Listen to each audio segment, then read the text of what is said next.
My name's Hardy Carl. I grew up in Mount Vernon, product of the great school system here, and was a Vietnam veteran.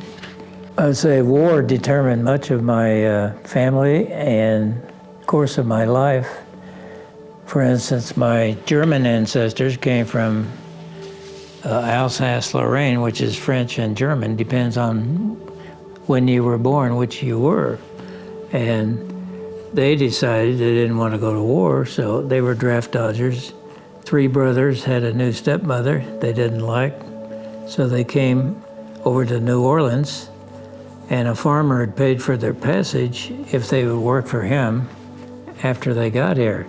But he lived in Herman, Missouri, and they were in New Orleans, and that was all the money they had. So they worked their way up from New Orleans to Herman. Took them a year to get there, and then they had to serve 4 years to the farmer. But the Hardy ancestors, that's where I get my first name, they came from Switzerland. And they also went to New Orleans, and they came up to southern Illinois and bought a farm there. And for some reason, they decided to move to Mount Vernon. I think some previous relatives moved. So they moved in about the turn of the 20th century, and they put everything on a train. And they immigrated from Illinois to Mount Vernon on a train. Cows, pigs, furniture, people, and they settled here. And my mother's family, they were Scots-Irish, and they came after the potato famine in 1840s. But they came to New York, to Ellis Island, and they finally made their way to Kansas. And my great-great-grandmother had a sod house that she lived in.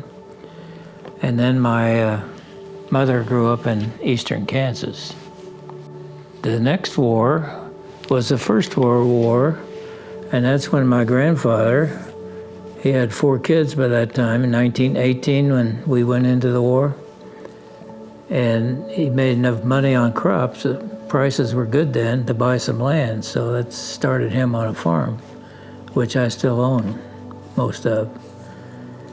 And then the Second World War, my dad was a school teacher, and he was a principal in southeast Missouri. And his brother had been in the Navy and said, that's a good deal, you make more money in the Navy. So in 1943, he was commissioned, and he went to Harvard for officer training. And my mother decided to join him with 2 kids. I was one of them.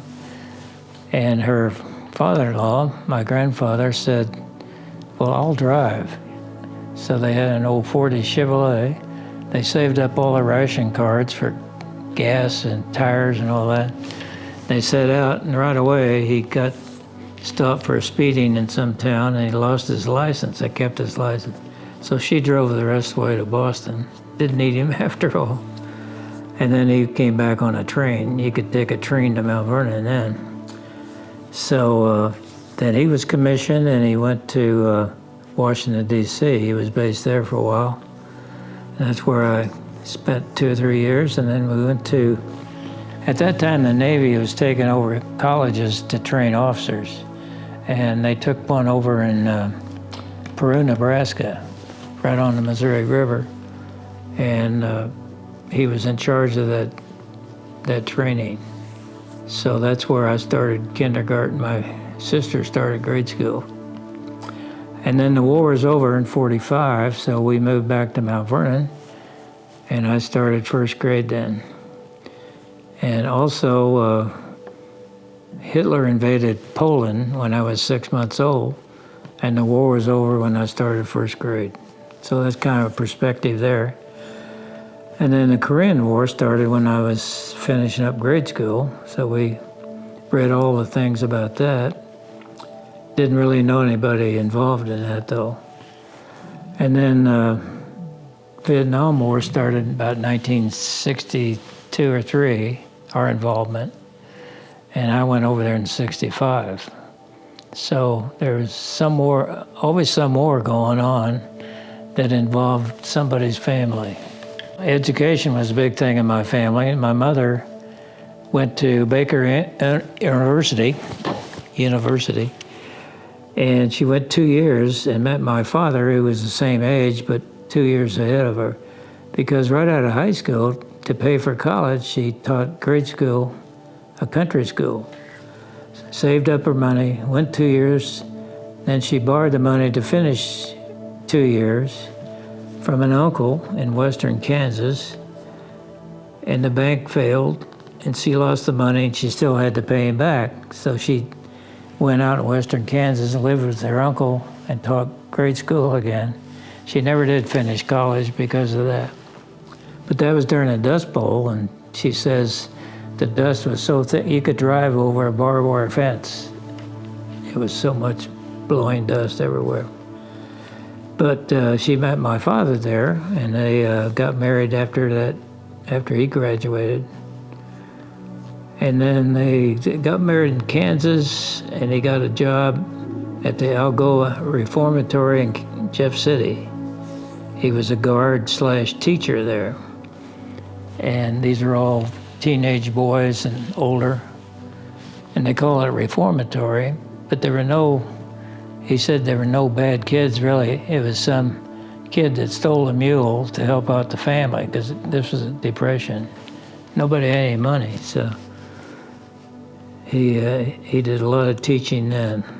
And my mother worked in a dime store for 25 cents an hour or whatever, and they bought a Model A for 25 bucks and a radio for 10, and they were in good position. Well, we didn't have the internet, we didn't have cell phones, and we didn't have TV. So all we had were the World Book encyclopedias, which my father decided to buy to help us out. My sister and I read every one of them all the time. And always reading books. My parents had all sorts of books, which I have a bunch back here. And the other thing in this era was 4-H clubs. And that was a big community thing. Every parent that had kids, the kids were in 4-H, and the parents had to be leaders. So either project leaders or the whole 4-H club leader. And we had project meetings, and underneath a yard light, we learned how to dehorn calves and stuff like that. And a friend of mine and I, we actually crossed over and we did a demonstration on how to set a table. 2 guys doing this in the 40s wasn't the latest thing, but 4-H was a big thing. That Judge Cattle went to 4-H Club Congress in Chicago one time and stayed in the Conrad Hilton, rode the train up there. And 4-H, I was also the 4-H Club president of the Lawrence County 4-H Club in high school, I guess it was. So they kind of dovetailed into the FFA. I was a vocational ag student for 4 years. My dad always told me what to take, when he signed up for classes. And I said, well, I guess I need to take typing. He says, you don't want to take typing. You can always get a girl to type for you.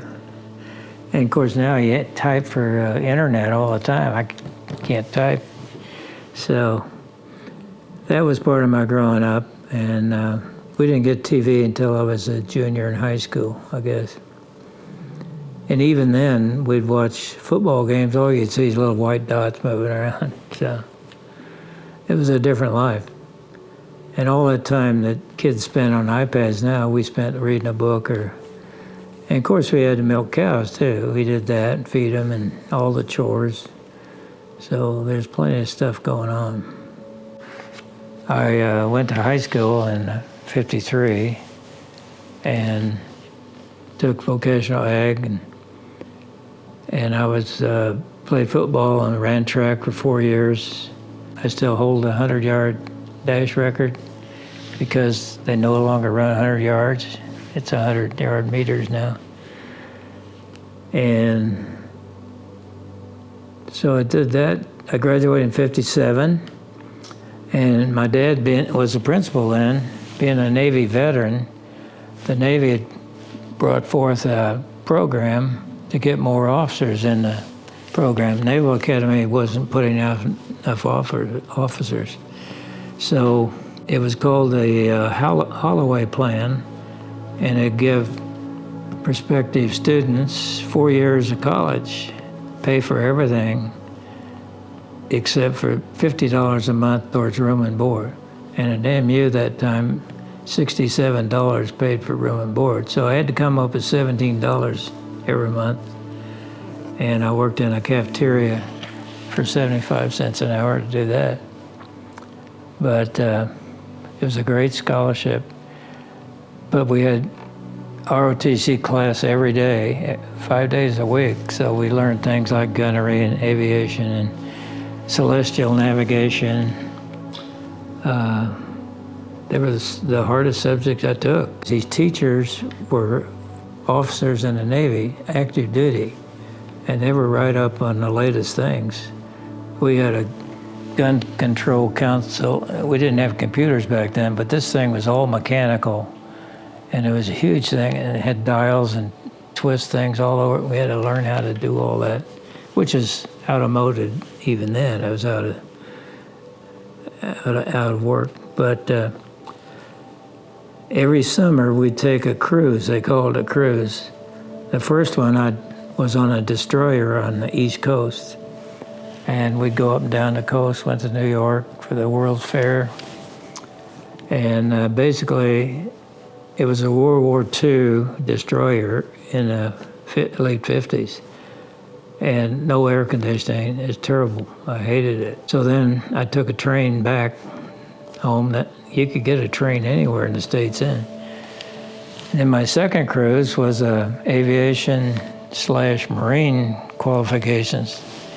So we went to Texas to fly airplanes, or fly with them, and then Camp Pendleton in California to do marine training, amphibious landings and all that. And the airplane they had us fly in was a seaplane. The thing was a monster, bigger than my house. And we got to go up in the cockpit and fly for a little bit. And so I was going in the cockpit, there was nothing to hold on to.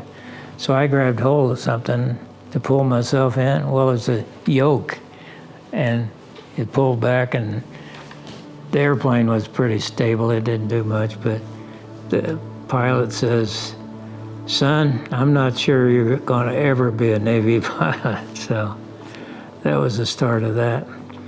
So then finally my senior year, before my senior year, we had a cruise to Europe on a destroyer, which was much better. Went to Pisa, Italy, and Naples, and Nice, France, all those places. That was really neat. But still, I didn't want to be on a ship, so we had our options. We could sign up for anything, even be a Marine officer. So I put in for flight training. I wanted to be a pilot. I was never the guy that we didn't make models. I didn't make models when I was a kid because nobody had them, you know. You'd have to make them yourself from scratch. But I had an uncle, my dad's youngest brother, was in Washington, D.C., and he joined a flying club, got his license, and my senior year, he flew back here in that little airplane. Took him 3 days, I think. He was going to give me a ride in it. So that Friday night, we played Lebanon, and I broke my arm, seriously. And so the next day, he took me up and gave me my first airplane ride. And I really admired him, so that's probably why I wanted to be a pilot. And so then finally, my senior year, I got orders to flight training, and I was home trying to get in shape for flight training because it's pretty vigorous, and I just couldn't get in shape, so I went to see Doc Glover, and he says, "You got hepatitis." What? And then they sent me to the hospital, and I had a big shadow on my heart, and there was a virus that caused the membrane around the heart to fill up with fluid. It's putting pressure on my heart. That's why I couldn't get in shape. So I called the Navy, and they said, oh, okay. So they sent a DC-3 evacuation plane down to Springfield, which took me to Great Lakes Hospital, which made 20 stops on the way. And I was lying head down in the tail. My head was bursting. Got up there, my dad was on his summer duty up there, so finally got some respect when I got up there. He met the plane. So I went to the hospital, and they said, we got 2 courses of action. We can stick a needle in there and draw that fluid off, or we can just let you rest all summer. And I said, what's the expert opinion? They said, let you rest, because they were afraid they'd puncture the heart. So I was up there all summer, learned to sail in Great Lakes, and finally recovered, and they said, we're going to assign you a cardiologist. They gave me about 10 different electrocardiograms, and then they sent me down to Pensacola. And I had another board down there, and 5 of them said, okay, son, do you really want to be a Navy pilot? And I said, yes, sir. And they said, okay, you got it. So then I started doing that in October of '61. So it takes about 2 years to finish the Navy flight training. And I went to Pensacola, Florida, flying a T-34, and then to Meridian, Mississippi, flying T-2J, first jet I flew, and then to Key West, or to Beeville, Texas, which is about the size of Mount Vernon, and about 200 or 300 young adult males going through flight training, and 20 girls available to date. So it was a pretty dismal place, but good flight training. Flew the F-9 Cougar, which is a Korean War vintage, and then flew the F-11F, which is what the Blue Angels used to fly before they flew the F-4. Got my wings there. My mother pinned on my wings, and then I was assigned to the F-4 Phantom, which was the fastest airplane in the world at that time. It still is. It's over twice the speed of sound. And in order to do that, I was sent down to Key West, where they had the squadron that trains people on the F-4. And that took a couple months, and then we had to land on a carrier. We'd done carrier landings in training before, like 6 landings from Meridian, Mississippi on a T-2J. That was on the Antietam carrier, and then 6 landings with the F-9 Cougar in Texas from the Lexington. But that all keeps, either washes you out or keeps you in, depending on how you do it. If you can't do that, they wash you out. Yeah, carrier landings are basically a 3-degree glide slope, and you have only about 20 feet variation in order to get a wire. If you're too high or too low, if you're too low, you're going to hit the end of the ship and crash. If you're a little bit higher, you're going to get a 1 wire, which is not desirable. We try for the 3 wires, there's 4 wires. And if you're right on glide slope, you'll get the 3 wire. If you're too high, you get a 4, or you miss all 4. And then every time you made a landing in a jet, you added full power in case you missed a wire. And if you caught a wire, you'd be sitting there with full power, and you got to pull it off to get out of away from the wires. But if you missed a wire, you had full power, and you can go on around, try it again, which saved a lot of people, a lot of airplanes when they started doing that. We went through all this training down at Key West on the F-4, and then we had to go hit the boat, they called it. Went to the Forrestal, and you had to get 6 daytime landings and 6 nighttime landings. And the 6 daytime landings, they weren't easy, but we practiced on the shore all the time, all these approaches. So you went to the boat, it was the same thing, except it was real. And there's all sorts of wind direction on a carrier, that's different than a shore base. But we did that. But then the night carrier landings, a night carrier landing is just like a daytime, except you can't see anything. That's basically what it is. Because they don't light up the carrier deck. It's dark. All you see is, we call it the meatball, is a datum light here that shows the 3-degree glide slope. You fly that, and then you fly lined up on a landing area.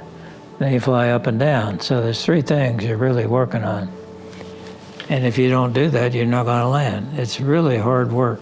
And sometimes, too, you have to cross over and the ship's putting out hot smoke. And you go through that and you settle a little bit. So you got to look out for that.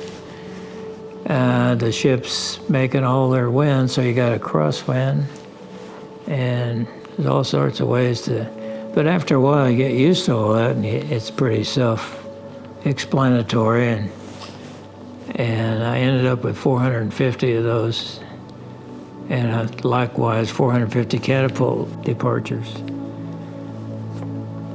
And most Navy pilots go through dreading a night landing, and sometimes you dread the night catapult shot because you're sitting there.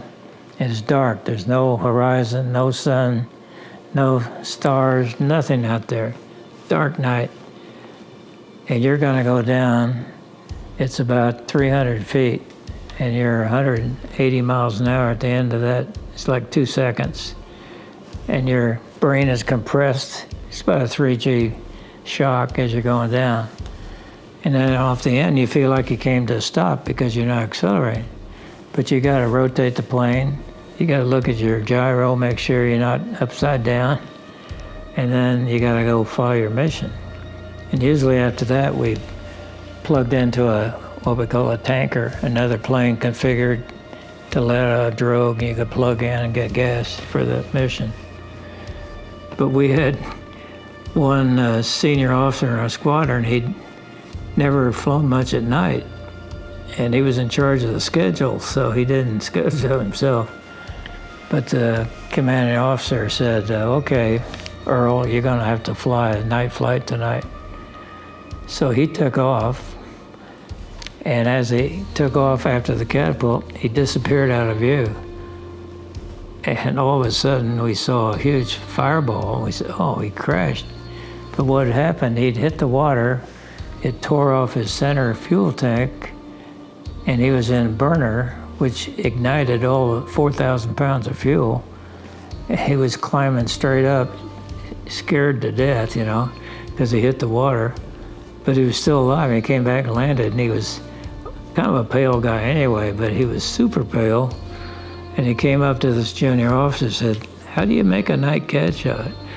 He said, Earl, you got to look at your gyro. You can't just look outside. There's nothing to look at. Oh, okay. There's all sorts of scary things like that happen.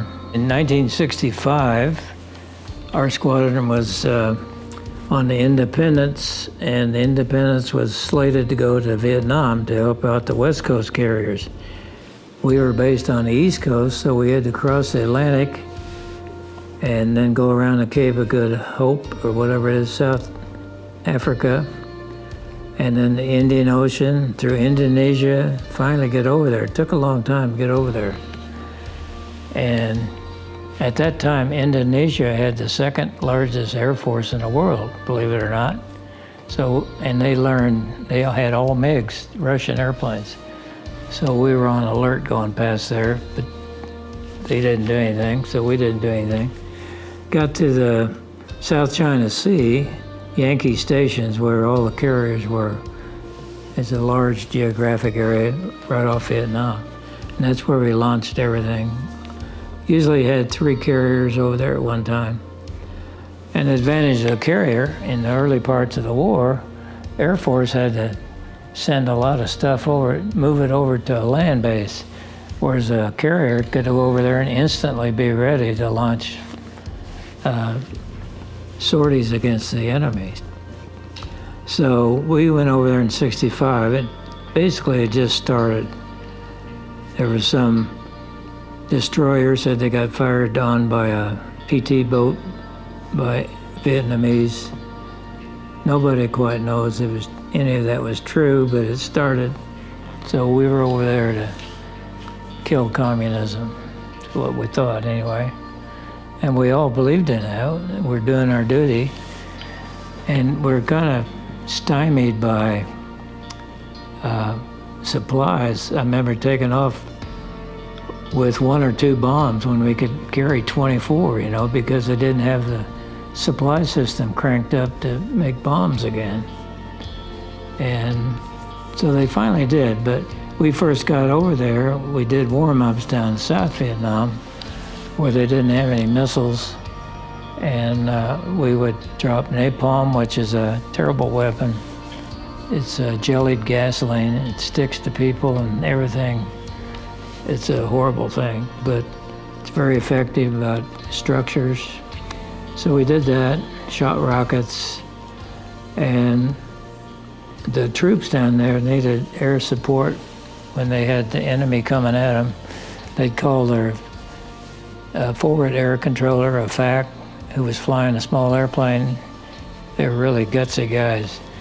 And he would shoot a white phosphorus rocket to mark where we were supposed to drop our bombs or shoot our rockets.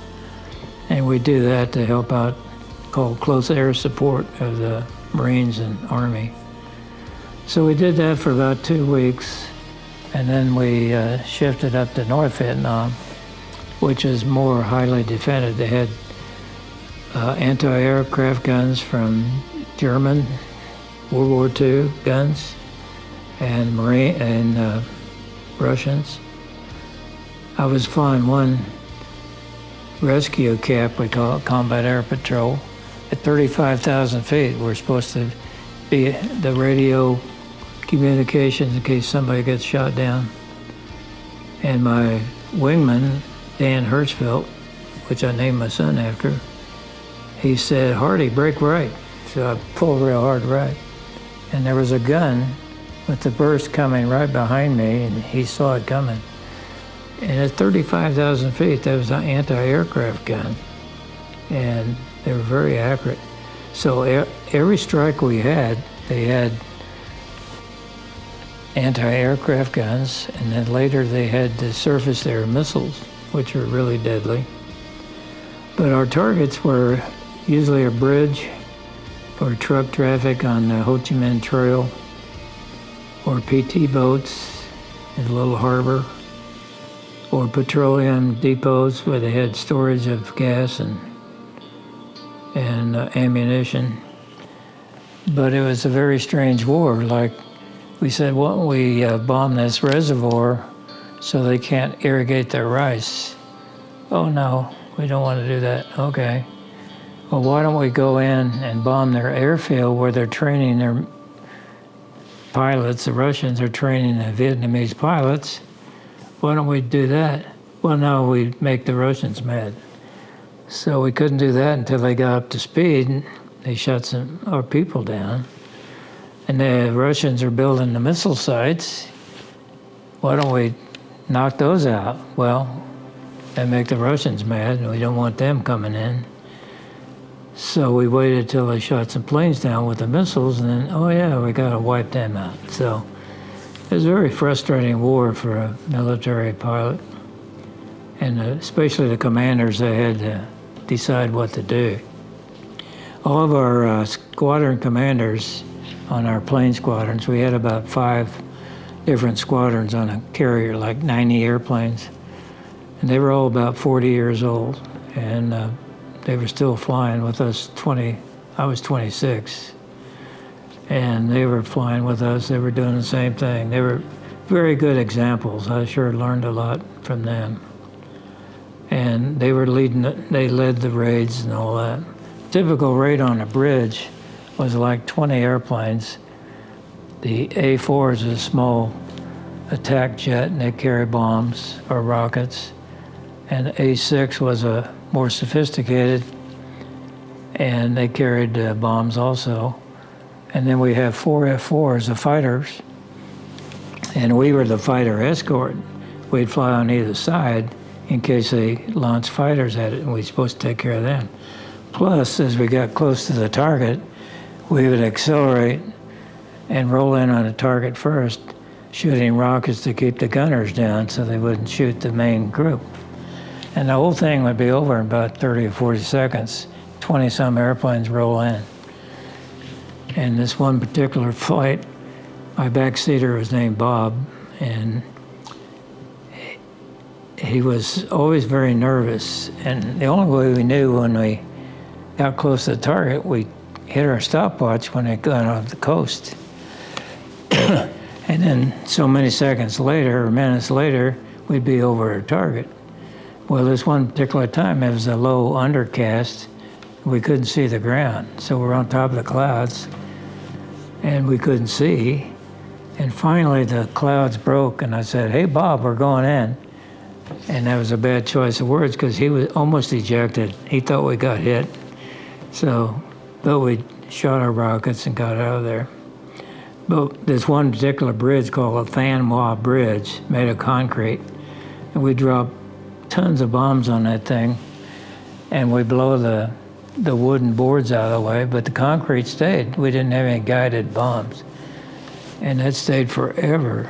I mean, we had 3 strikes a day on those things for days. And then the truck routes, they did most of their trucking at night down along this jungle trail going from North Vietnam to South Vietnam. And the problem with that is we were flying supersonic jets and you had no way to see them. So we devised a deal where we'd go hit the coast, set our time, and get over where we thought the road was, drop a huge flare, 1,000,000 candle power flare, which would last for a couple minutes. And then if we saw any trucks or traffic, we could shoot rockets at them or drop bombs. And I almost got hit. My executive officer was the other airplane, and he decided he'd get that target first, so he rolled around and he fired his rockets right in front of me. We were hit on. And of course it blinded me. I couldn't see anything for a while. We had a few words when he got back to the carrier. But we finally, Haiphong Harbor was a harbor for Hanoi. And when we first started, British ships were bringing goods into Vietnam, and other ships too. Finally, we mined the harbor and they knocked that off. But we had one flight where we were a flight of 3. I was the left wing, and the skipper, we call him skipper, the commanding officer of the squadron, was the leader. And we were at 500 feet, 500 knots, going across the water towards the petroleum base. And every ship in the harbor was shooting at us, and you could see tracer bullets go between our airplanes. But nobody got hit, and we dropped our bombs and blew it up. It's the most satisfying one I had, probably. One other, the SAMs finally started shooting people down. The SAM is about as long as an airplane, 60 feet long, and they could go Mach 3, which is 3 times the speed of sound, which is like 2,000 miles an hour. And an airplane like this could outturn it because you're flying slower, if you saw it. But if you didn't see it, you're dead. And they had 3 types of radar. One was acquisition, where they put out a certain wavelength and they could pick you up looking for you.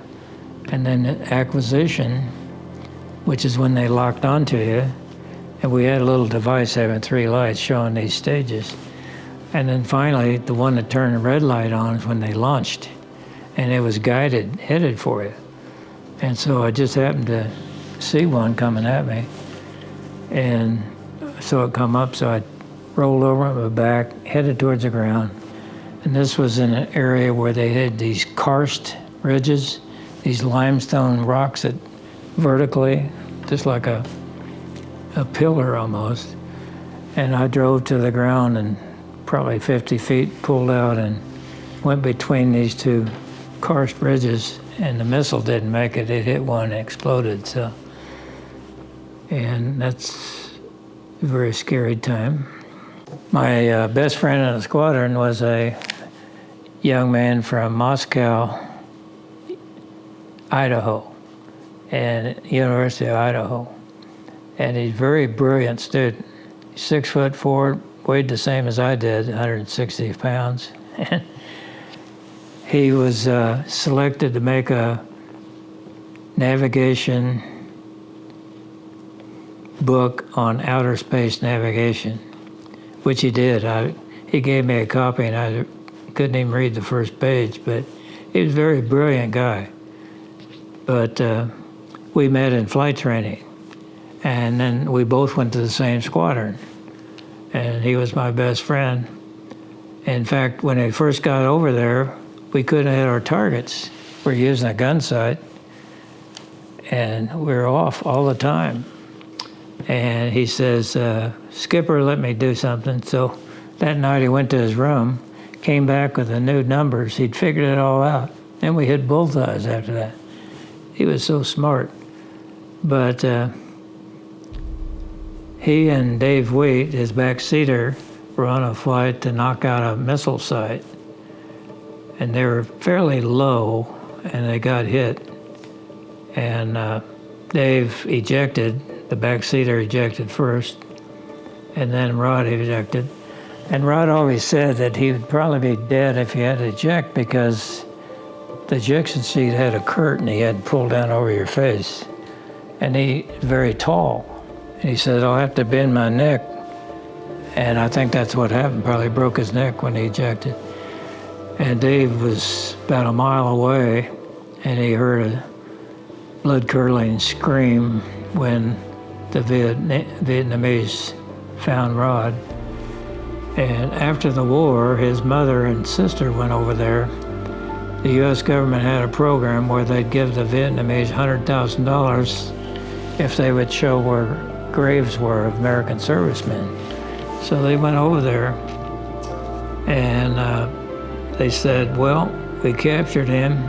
He was very bloody.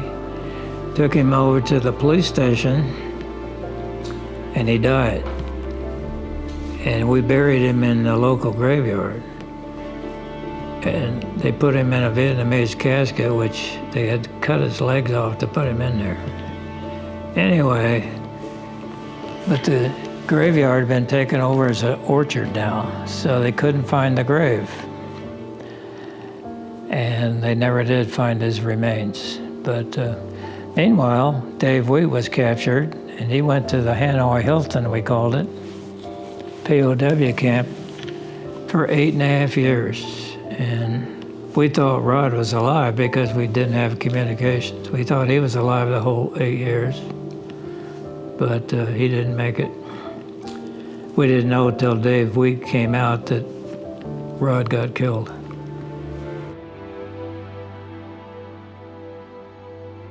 We had exchange pilots on the Navy with Air Force guys. They did both ways. The Navy pilots went to the Air Force to the Navy.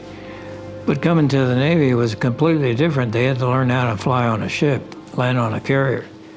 It took quite a while. And so this one Air Force captain, his name was John Davey, he came over to our squadron, nice guy. He went to the first class Air Force Academy when they started that, and he was good friends with my good friend from Mount Vernon, Dick Mason, who went to first class also. So we made good friends, and he was my roommate on the carrier. And he flew missions with us, and we went to Japan together and all that. And very good friends. So I got out of the Navy eventually, and he stayed in the Air Force, and he became a 2-star general. And during the Iraqi War, Dan was in the National Guard flying C-130s, and they're getting ready to invade Iraq. So they went to a vacant base in Saudi Arabia, and they had to build their own huts and everything. So I emailed John. I said, send Dan an email. I'd like to hear from somebody. She emailed me back, said, send one to my daughter, Beth. She's over there too. But she was a nurse, Air Force nurse.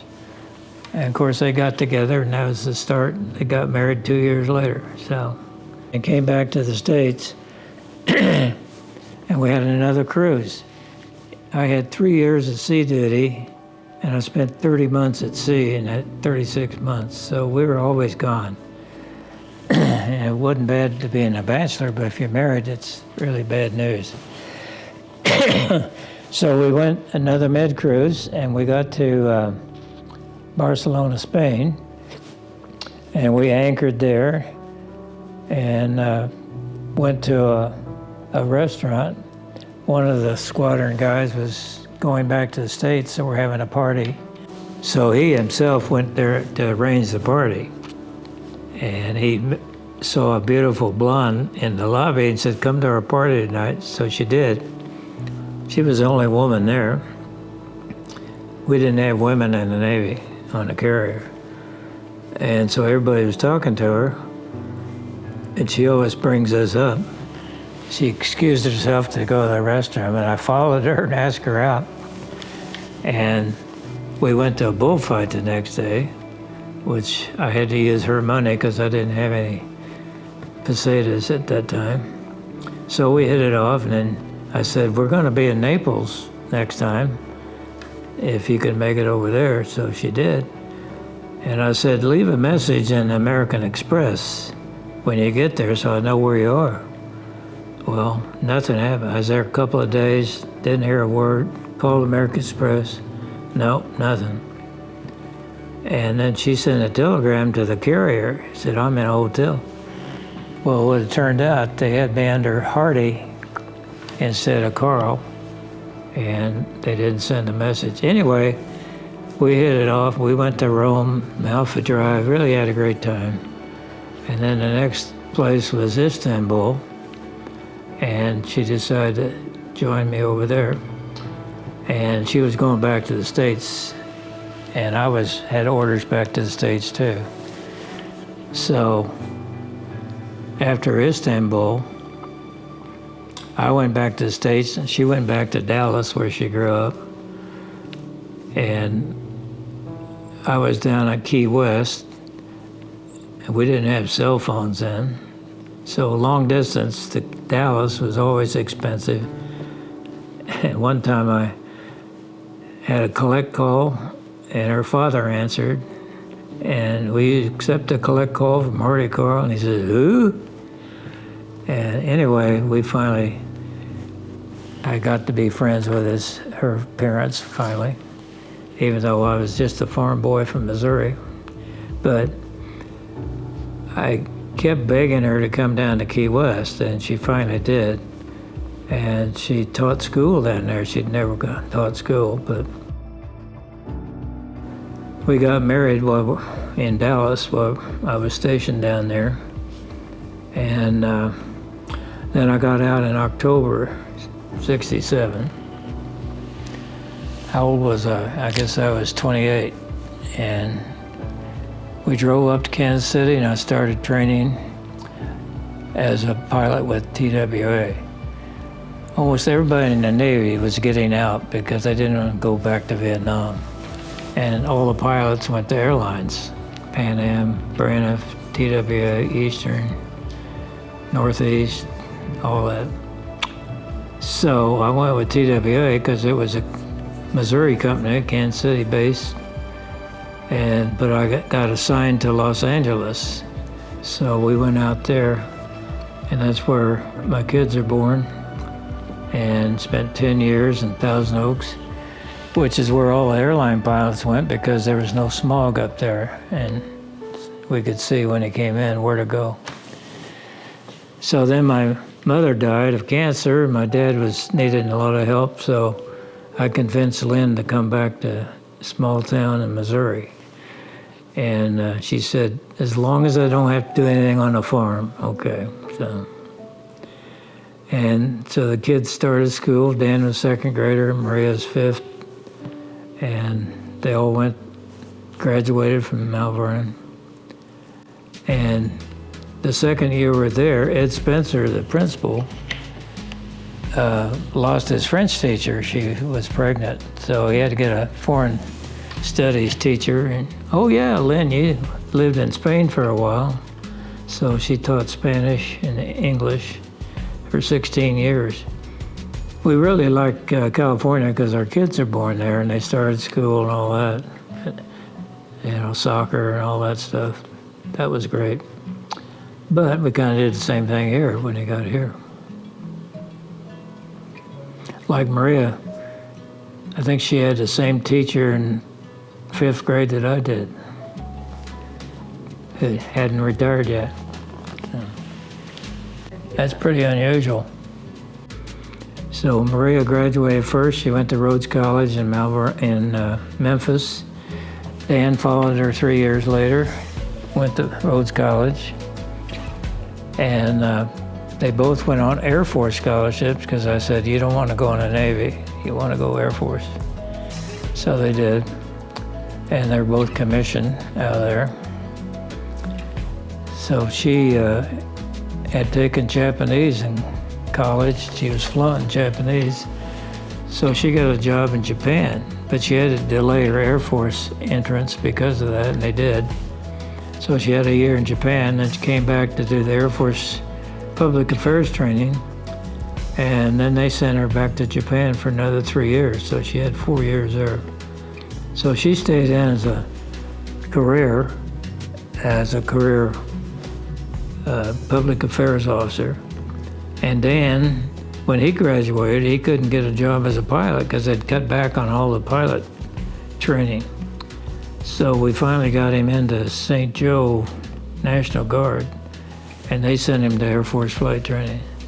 So he had 20-some years in the Guard. Meanwhile, he was in the airlines too. So I ended up with 32 years in TWA, which was the year after I retired. American bought TWA, so they're no longer around. And Dan came with TWA. His first flight was with me, and my last flight was with him, so that was a good deal. It was a great airline. And so all that time, when we moved back here, that was in '78, and I was based in Kansas City, and that's a 3-hour drive for about 2 years, and then St. Louis opened up. I went there, and that was a 4-hour drive. So I commuted a long time. And finally, we bought Ozark Airlines, and Ozark went to St. Louis, so I'd ride with those airplanes. So meanwhile, I thought I wanted to be a farmer again, so I bought. Jackie Moore had rented my dad's farm, and so I said, well, how do I get you out of here, Jackie? And he said, well, if you buy my cows. So I bought his cows, and then I sold them, bought some registered Angus. I did that for 20-some years. Got into High Point and left when they're real cheap. Same way, then I started raising horses, registered foxtrotters, and got in when they were expensive and left when they're real cheap. So I'm not the best farmer in the world. I can grow trees real well, but anyway, I did that and retired in '99 when we had to retire at age 60. And then I taught for 4 years in a simulator in St. Louis and flew for NetJets, which was a private jet airline. Did that for a while. And then I quit when my youngest granddaughter was born. So then we ended up having 5 grandkids, and oldest is junior in college. Got one in Rhodes, and the others are high school and grade school. So. And then Lynn, in order to be an airline wife, you're on your own, because pilots have to be gone almost half the time or more than half the time. So everything from fixing things to taking care of the kids and all the other work and any social activities, all done by the airline wife who's stuck at home. And of course, then she always wanted to travel. So then I'd come home and, oh yeah, we got to go to Costa Rica or somewhere. I don't want to fly in an airplane. But it all worked out well, and she was really good at that. Our kids really traveled all over the world. They had passes until they got out of college. So Maria, down there in Memphis, on a Friday, she'd get on a plane and go to London and come back Sunday night, study all the way back. And she did that her whole senior year, I think. Well, I always wanted to come back here. We were in California for 10 years, and I wanted to come back to the farm because I was raising pumpkins and stuff out there and trees, apricots and stuff, but I really wanted to come back here. And when my mother died, then my dad needed a lot of help, so I came back. And it's just like being home because I grew up with all these people, and for a long time, people would see me and I'd remember them because they were older, and now they're all gone. And I'm the old guy, so it's a different thing. But I think it's great for a small town to grow up. Everyone knows you. They know if you're good or bad, and you better be good or they'll tell on you or whatever. And that's good and bad, but there's a lot more nice people in small towns. They almost have to be. They can't, you can't be bad and be a good neighbor, you know? So there are bad people, but by and large, it's a nice place. It's Missouri with the weather and all that, but it's beautiful at times, most times. I've got this beautiful house, I've got a nice farm, and a beautiful driveway and all that, so I really like it when I drive up the driveway because I planted it myself, planted all the trees. I planted 250 trees. There were no trees here when I built the house. So a lot of it's what you make out of it yourself. You make your own little cocoon, I guess. Do anything you really want to do. And if you think you can't do it one day at a time. I never thought I'd be a Navy pilot. We had one in town, and I was so in awe of him. I couldn't even talk to him. I didn't know what to say. But I did the same thing. One day at a time, I got my wings and did all that stuff. So if you really want to do something, just decide to do it and keep doing it. And try to be inquisitive all your life. Read all the time, ask questions, get interested in things all the time.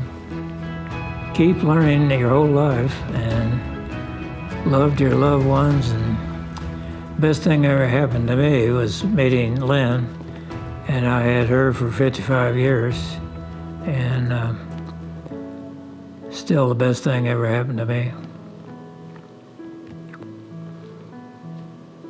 I about lost my voice.